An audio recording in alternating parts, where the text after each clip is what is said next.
আসসালামু আলাইকুম ওয়া রাহমাতুল্লাহি ওয়া বারাকাতুহু। আমরা একটা পুরাতন দলিল পড়া শিখব। হ্যাঁ, আমরা একটা পুরাতন দলিল পড়া শিখব।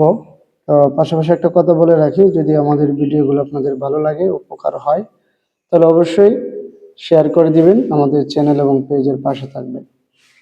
এটা একটা দলিল। আমার এখানে যে দলিলটা আছে এটা আসলে ফটোকপি করা, মেইনটা এখন আমার হাতে নেই। তো প্রথমত আমরা এই দলিল থেকে কি নিতে পারি একটু খেয়াল করি। আমরা এদিকে একটা নাম্বার আছে, এদিকেও একটা নাম্বার আছে, যদি এটা কম বাসতেছে, এটা হলো দলিল নাম্বার 7210, আর এদিকে 7232, এটা হলো ক্রমিক নং, আর এটা হলো আপনার দলিল নং। ওকে, প্রথমত আমরা এটা জানলাম, এটা প্রথম পেজের মধ্যে আছে। এরপরে আমরা একটু দেখবো এখানে এই সাইটে, এই যে আপনার এখানে একটা হাতের চিহ্ন দেওয়া আছে টিপসই, এটা হলো যে ব্যক্তি দলিলটা করে দিয়েছে তার, এটা হলো আব্দুল জাহেদ, তিনি দলিলটা করে দিয়েছেন।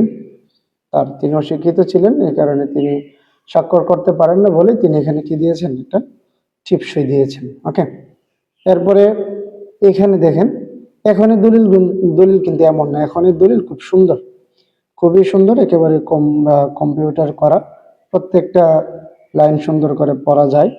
আর আগেরগুলো একটু হিবিজিবি, কম বোঝা যায় আর কি। তো একটু দেখবেন এখানে যে এখানে লেখা আছে সাফ কাউলা, একটা দলিলটার প্রকার। এরপরে মৌজা লেখা আছে, এই যে এটা হলো মৌজা, মুজাফফরপুর। এরপরে মূল্য 200 টাকা, ঠিক আছে। জমির পরিমাণ হলো 2.5%, জমির পরিমাণ 2.5%। আর হলো সাব রেজিস্ট্রি অফিস হলো এটা কেন্দুয়া। তাহলে এটা দলিলের প্রকার হলো কাউলা, সাফ কাবলা যেটাকে বলে। এরপরে মৌজা হলো মুজাফফরপুর, মূল্য হলো মাত্র 200 টাকা, জমির পরিমাণ 2.5 শতক, 2.50, মানে 2.5 শতক জমি মাত্র 200 টাকা। একটু ভাবতে পারেন এখন কত হবে, এখন তো নাও যদি হয় তাহলে 2.5%, 2.5 লাখ টাকা হবে।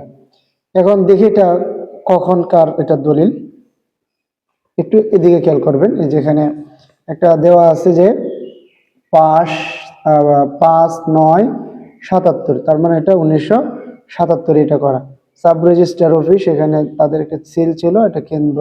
ওকে, এরপরে আপনার এইদিকে যদি একটু খেয়াল করি, এখানে হলো আপনার দাতা গ্রহিতা, যে উপরে নাম আছে আবু সিদ্দিক, এটা হলো গ্রহিতা। এই যে দেখেন পড়া যায় না, কি করছে, আবু সিদ্দিক, এই যে গ্রহিতা, গ্রহিতা আবু সিদ্দিক। এরপরে তার পিতা হলো মমতাজ। এরপরে আরো একজন আছে সিনু মিয়া, তার পিতা হলো আবু সিদ্দিক, তার মানে সিনু মিয়া, আবু সিদ্দিক আর বাপ্পত। ওকে, এরপরে আরো একজন আছেন এখানে হাবিবুর রহমান। এরপরে আরো একজন আছেন এখানে হারুন মিয়া, ঠিক আছে। ধর্ম ইসলাম, পেশা হলো ব্যবসা। এরপরে আপনার কি আছে এখানে, মৌজা আছে মুজাফফরপুর। এরপরে কেন্দুয়া জেলা ময়মনসিংহ, এই বিষয়টা এখানে দেওয়া আছে।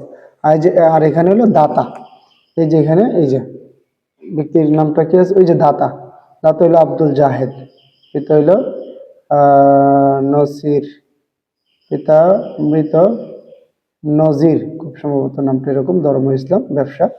ওকে, মুজাফফরপুর, ময়মনসিংহ, কেন্দ্র ময়মনসিংহ।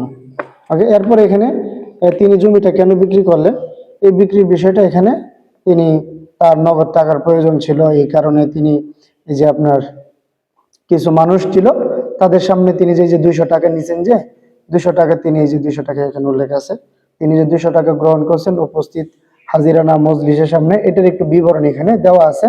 খুব বেশি পড়া যায় না, তারপরও যতটুকু পড়া যায় এটাই বোঝা গেল এখানে, ঠিক আছে। তো এরপরে আপনার তাহলে কি দেখালাম, এখান থেকে নাম্বার দেখালাম, জমির দলিল নাম্বার। এরপরে কাউলা কোন প্রকার দলিল এগুলো দেখাইলাম, মৌজা দেখাইলাম, মূল্য দেখাইলাম। এরপরে জমির পরিমাণ দেখাইলাম। এরপরে এখানে যে দলিলটা করে দিয়েছেন তার এখানে আপনার টিপসই দেখালাম। এরপর এখানে গ্রহিতা, এখানে দাতা, তাদের পরিচয়টা দিলাম। এখানে এটা সাব রেজিস্ট্রার অফিসে এই যে সনটা, তারিখটা দেওয়া আছে এটা। আর এখানে হলো তিনি যে 200 টাকা গ্রহণ করছেন উপস্থিত হাজিরানা মজলিসের ভিতরে সামনে, এটার বিবরণ এখানে দেওয়া আছে।